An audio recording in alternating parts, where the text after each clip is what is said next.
interlinked. Therefore, I think somewhere we have carried that. So Yakshagana today or Kudiyattam today still has all the facets going. And in Tamil Nadu, you have the same thing happening. You have the Maratha theatre, like you rightly pointed out. So there is a historicity to this whole thing happening. But apart from that, her larger point, I think, is what I mean by internationality. I'm glad she answered it, because it gives clarity on what we're talking about. Now, this doesn't mean that you can't enjoy a film song without this movie. Before anybody pounces at me, I just preempted the question. But what it means is that song would not have happened if the movie didn't happen. That's what it means. That the song happened only because the movie was created. There are certain directors in Hollywood who start making the movies by first listening to the song. For example, Quentin Tarantino, the way he starts writing the story is by his initial works. He starts listening to music, and then listen to what music? Basically, in his early works, he used to put in songs from the 80s and 70s. Yeah. So the way at least he says it, is that he starts listening to his records, and then he makes the movie. So that's got nothing to do. That's his inspiration. Yeah. I start singing. No. See, that's different. See, that I'm not. See, that's a question of inspiration. I mean, there are people who say I was sitting in the beach and I was looking at sunset. You know, this standard motive that people say, and then I got this composition in my head. I think it's all bunkum. That's a different thing. But you know, that's my inspiration. I looked at sunset. So that is of course possible. Anything is possible. You could be walking on the road and a full storyline appears in your head. I mean, you could look at a fruit cellar and then you got an idea. So fruit cellar was your trigger for art. That's a different thing.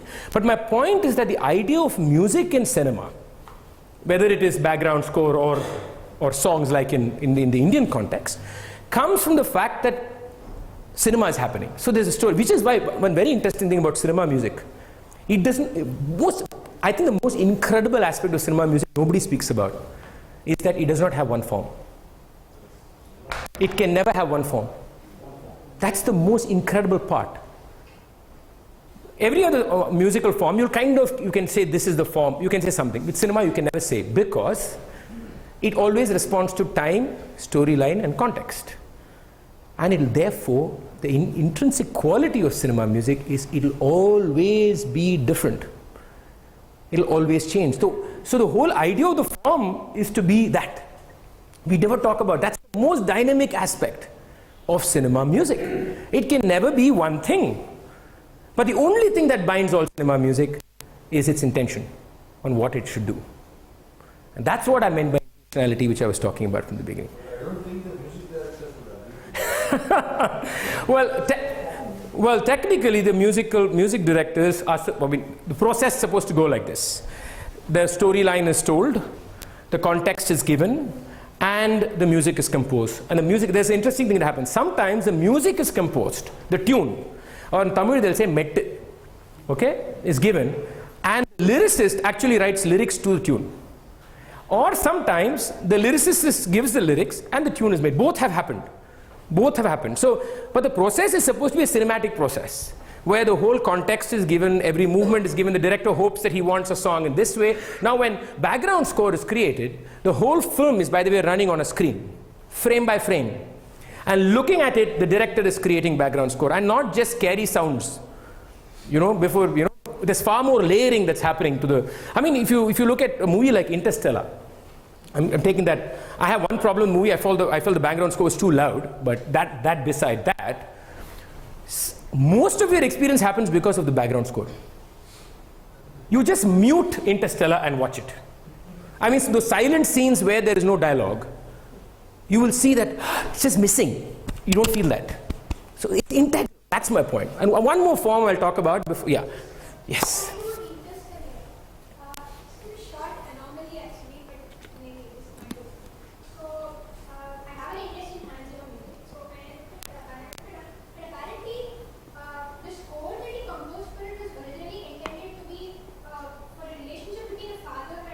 Fascinating. Which has got nothing to do with the story. Well, it actually has everything to do with the story. Just think about it. Hang on. There are two ways of looking at it, okay? I'm only responding to you because I didn't know the story before, okay? This movie is actually about, it's a little far-fetched. That's a different thing altogether. It is about a relationship between the daughter and the father. And the actual story is a love story. Love transcends gravity. I mean, that's basically, or time. I mean, that's basically, if anybody, that'll be a great Twitter handle to have, but, you know, love transcends gravity and time and light. So that's basically Interstellar. Now, if you put it in that context, don't you think that the emotionality of the relationship would have probably worked, which is why it probably worked? Just think about it. I don't know. I am just responding to what you said. I don't know, okay? I'm not such a detailed analyzer of Paul Zimmer's music, but I'm just saying, yeah. I'm going to try and reproduce 3 sentences that you said. You? To contradict each other. Yes. Intentionality is all about connecting to an emotion. But what did I say before or after? You don't know, okay. No. Right after you said, every art form addresses a different emotional space. Yes, good point. And then you say that film music is all about intentionality. The only thing that binds it all together is intentionality. So, but that's strange because What? intentionality connects up with an emotion, and every art form connects up with a different emotional space. How does intentionality be the binding? Two things. One, when I said each art form addresses different emotionality. Emotional space. Sorry, emotional space is what I said? Okay, whatever. If I said emotional space, let's say I did. What I was trying to say is the emotional need of the human being. Okay? Now, that's what I'm talking about. So the experience, the emotional experience that you derive from watching a film. Okay? As a human being, what you receive in that interaction is very different from how you sit and look at a huge painting in a canvas. That relationship that happens between the art and you. But can't there be different emotional needs backed by different films? That's what that is at the top level. Now each film may have different that's what I'm saying. At the top level of some movie making you sad or some movie making you happy, that's only the superficial level of looking at the interaction. But if you dig a little deeper, the aesthetic connection between you and cinema as a form is something that binds you to all cinema. What you may derive at the top layer of feeling agitated by a film is there through anything. It can happen through different musicians also. If you listen to musicians, you don't want to listen to music again, right? That too happens. Now that is it, but there is something that connects you to the form. And that is what I mean by saying emotional connection. The emotional relationship that a human being has to the artistic form of cinema, in what it gives you completely to you in an experience, is different from what, say, Bhakti Sangeet gives you. Now, for example, Bhakti Sangeet, Qawwali, gospel. The very intention of that is to make you feel the Lord. Whether it is Qawwali, gospel music, or Bhakti Nama Sankirtana. The point is, a person must go there chanting the Lord's name. Whether it's Rama, whether it's Allah, whether it's Jesus, is your choice. So they will highlight all that. If you see how they'll play it, they will highlight lines where the Lord's name is repeated. They'll make sure that the tunes are usually simpler so people can repeat them. They'll create a sense of congregation. So the whole engine is that. You may, in that, derive more pleasure from X or Y. That's a different thing altogether. Okay? But the whole engine is there. I'm just grouping them, those that have similar engines, together for us to understand. A marching band would have in different cultures. Of course, that's my point. The marching band in different cultures do the same thing. The army band in every culture has always done the same thing. It's to make sure the person forgets all the fears that they have and go and tries and kills the other person by hoping not to get killed in the process. That's what they do. So that's my point. So Bhakti Sangeet is like that. So now we come to his last thing and we'll close with that. The idea of classical music. The word that I often use now is art music rather than classical. And I've explained why I don't like the word classical. Now it's a very interesting situation. I'll start with my own form, which is a very problematic form. Because the lyrics of everything I sing is about Rama, Krishna, Govinda, Kamakshi, Meenakshi. So am I singing religious music? Is there any difference between me and the Bhakti Sangeet artist?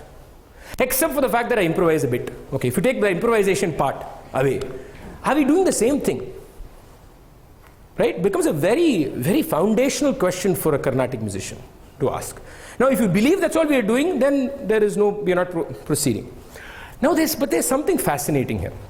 whether it is Western classical music or jazz, though unfortunately jazz, because of sociopolitics, will be never called West classical, okay? So, but they now call something called classical jazz, I think is also there, yeah? And that's, yeah, so that's all the politics of it.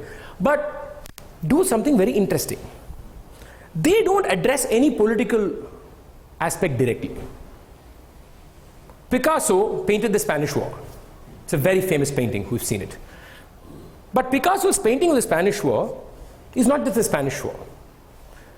Something about the experience of the Spanish War, he hopes to, who used the word abstraction right in the beginning? You. That he hopes to abstract using color, space, movement. Movement isn't the stillness. You imagine the movement, which is why visual art comes alive. Very similar thing happens with art music. In our music, we use text, raga, tala, as three elements that can be brought together to abstract. Now, what is abstraction? Abstraction is very simple. I dropped this bottle. If I can remove the idea that the bottle dropped, but the experience of something dropping is abstracting this. The action of the bottle dropping has taught you that, I can see. But the experience of this falling exists even if I don't drop a bottle again. That's essentially what abstraction is. So it takes two things out of the equation: an event and yourself. It takes an event, a specific event or a series of events out of the equation, which is why so many experiences in our life, we all abstract by ourselves in the way we live. It may not be happening in front of you at that point of time, but you've abstracted it. Art music essentially does that. What it basically does is looks at human experience, life experience, and using melody, rhythm, and in case of music, in case of visual art, space, color, movement, and movement too, in a way, and abstracts the experience. So there is no direct political message, direct social message, direct religious message. But there is a deeply felt experience. The reason why Beethoven still lives is because his composition still has that intentionality. The reason why Bach can still be heard is because in the form that Bach has created, Bach has been able to keep alive that possibility of human experience. Of course, cultural habituation, these things come into play, no doubt. I mean, can't deny that. But that is why I think jazz is also art music. Unfortunately, because of the politics, jazz will be never called art music or classical. I think jazz should be called classical because the intention is exactly the same. There is no direct. It's another thing. The situationality of the art form, that is, the practitioners of the art form, okay? There is politics in it. I'm not divorcing it from. So jazz has a political base in its society, in its politics. But the form itself, in a way, transcends that specificity, which is why jazz also exists and hip-hop also exists. Hip-hop directly addresses political and social issues. Jazz, in a way, creates art music out of the community's politics. Which is why, I'm not saying, and which is, now, I don't agree with you that 20th century has not provided great composers, but this is how I would explain why Tyagaraja lives. For me, I don't care if Tyagaraja is calling Rama his Lord. And I've used example. So the idea of, in my own music, I'll end with a very challenging proposition. The idea of lyrical meaning, poetic meaning. And I'm talking about this in specific connection with art music. I'm making that specific. Because in religious music, you have to hear Rama as Rama and feel Rama. You have to hear Jesus and feel Jesus. The point is that, which is why a line that has Rama will be repeated 10 times. And we will also collectively repeat, okay? But in the case of art music, I think something fascinating happens. Because if you look at old texts, notations of Tyagaraja, even oral traditions, many times the word is broken. There are improvisations where the word meaning is not complete. And you start wondering, how did the composer allow this? And there are compositions where you have to breathe at point A. If you don't breathe there, the construction of the line is broken. Take example. Ora jupu chu chedi nyayama. That's the word. Okay? Now, Ora jupu chu chedi nyayama. That's how I sing it. Ora jupu chu chedi nyayama. Makes no sense. But if I was going to analyze the aesthetic construction of the composition, I'm going to say that's how you should sing it. Ta-ta, dhim, ta-dhim, ta-ta, dhim, ta-dhim. This is the aesthetic rhythmic construction. So 1, 2, 3, 4, 5. 1, 2, 3, 4, 5. This is the rhythm that is followed right through the whole composition. Now if I say I have to sing it with the connection, see what happens. Ora jupu chu chedi. I have deconstructed it in a funny way. Okay?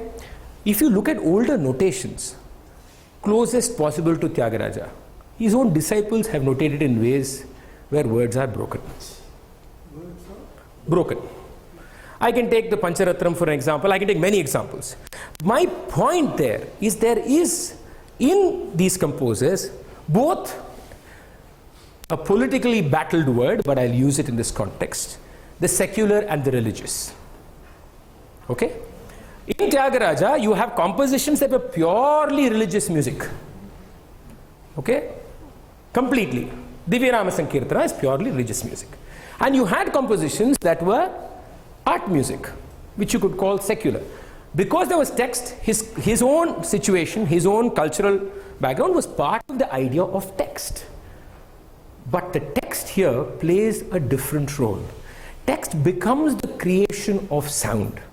Text becomes a creation of music. And therefore it's the interrelationship of the three sounds of rhythm, melody, text, and the emptiness between the three that allows you to experience this art form. Which is why my idea of text in Carnatic music is very different from what is accepted. There's a difference between me saying Rama and singing Rama. The moment I sing Rama, Ra and Ma become incredibly living beings, irrespective of whether I see the image of Rama in front of me. My argument is if you reduce it to the image of Rama, you are in a way deconstructing the form that the composer created. This is something I have said many times. It's a large subject, it's a problematic subject, I know. But it's something that you should think about. Because the problem with the way we look at art is we put everything into one basket. Even with people, great composers, we don't differentiate the dynamism in their own existence, in their own treatment of art. I think there's immense, Muthuswami Dikshitar created what you could call art music compositions, complex aesthetic creations within that thing. He also created simple words to to Scottish and Irish folk tunes. Papa, papa, papa, papa, papa, papa, papa is a famous tune. Vande Meenakshitvam Sarasija Vakre Parne Durge Nada Surabrinde Shakte Guru Guhapalini Janaruva Sarane. Why should you compose this? I'm an idiot if I put this along with some other art music composition of his and overlay two as both being the same. They are not. This was a different aesthetic creation, different form and different being. This was a different form and different being. That is why you have so-called art music. That is why you have visual art. And you're going to discuss cinema in the course. Bharadwaj Rangan is going to discuss cinema. It's going to be fascinating. And where he will also talk about interpreting form. He's also going to talk about how do you interpret a scene? How does one investigate a scene? How does one understand the context beyond being an appreciator of the scene? Okay? And that's again a conversation on the aesthetics of the scene. From everything, from its frame, from its movement, from the camera angle, and from what that scene wants to tell you. And all this plays a role in what that scene wants to tell you. If one thing goes out of position, the scene doesn't tell you what it needs to. It's fascinating. And one of the speakers is going to talk about Tayyam, which is a ritual art form. Gita, that's the next lecture. Geeta is, her speciality is Tayyam, and Tayyam is a ritual art practiced by the lower castes in Kerala. Okay? And so there is it's a very interesting conversation which has caste embedded in it. It also has ritual art embedded in it. Usually we don't put those two together. Ritual art somehow generally is a conversation that we have on upper caste issues, but this is not. It's going to be fascinating. So why does ritual art exist? Can ritual art, I mean, I'm just raising these questions to go home with. Can ritual art transcend ritual? Something I'll also address when I talk about Bharatanatyam. So can ritual art transcend ritual? Can it become something else even when it's within the ritual space? What is ritual art can define? So ritual art is basically art that is directly connected to worship rituals, temple rituals, those kind of things. Tayyam is one. You have all these many forms like that. So now, and then Nandagopal is going to specifically talk about the Madras art movement and Cholamandalam. Madras art movement, I think, began in about 1950s because they wanted to create, I mean, there was a problem in creating a modern idea of art. And it was a huge movement that's produced one of the greatest painters of this country in the last 30, 40 years. And Cholamandalam Artists Village is probably one of the most unique art experiments where a group of artists decided to create a community and live together and create art. So he actually wants to take everybody on one lecture there. So that's something I need to talk to you about. One lecture he wants to do here, one lecture he wants all of you in the campus. He says only if they come here and see the space, they will understand what this is about. And I think it's a fair call. And who else is there? Mangai. Mangai is an incredible scholar. She's a professor also, and her speciality is talking about art forms that are practiced among subaltern communities, Dalit communities. And these are art forms that usually do not come into discourses about art.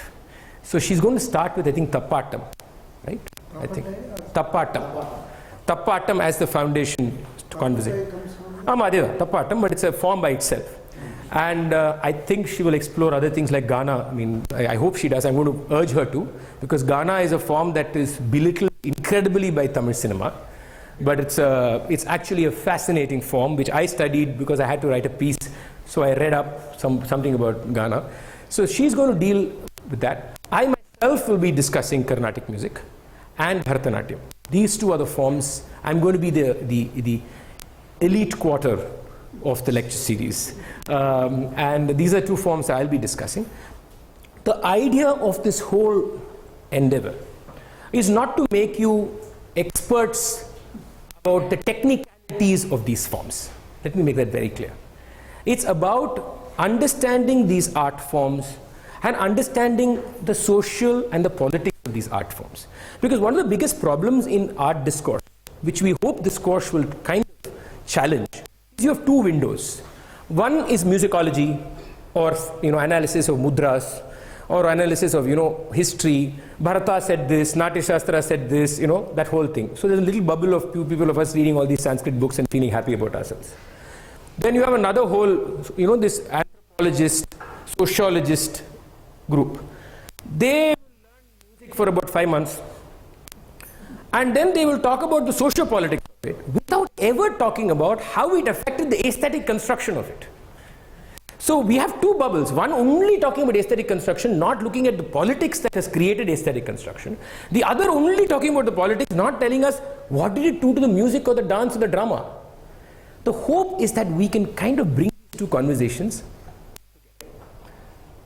So the idea is to bring these two conversations together and then create a certain amount of debate about how we can look at these things. Because I think as an artist, like I said in the beginning, I discovered that every line of my music was political. I discovered that everything that I sing makes a comment on who I am, who the holding community I belong to, and why certain people are not part of this. My music says it, but I never saw it. So my conversation began from that disturbance. My movement in my commentary on society or art or culture comes from that intrinsic disturbance that came from a realization that when I say this is not how I should sing this line, I'm also sometimes saying This does not belong to somebody else. And Interested in this particular aspect? you want me to illustrate it on Carnatic Day? I will. Of course I will. I will talk about it. So I'll leave you with that, and I thank you all for coming.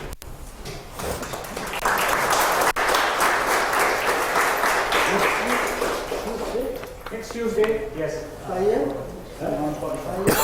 Yes.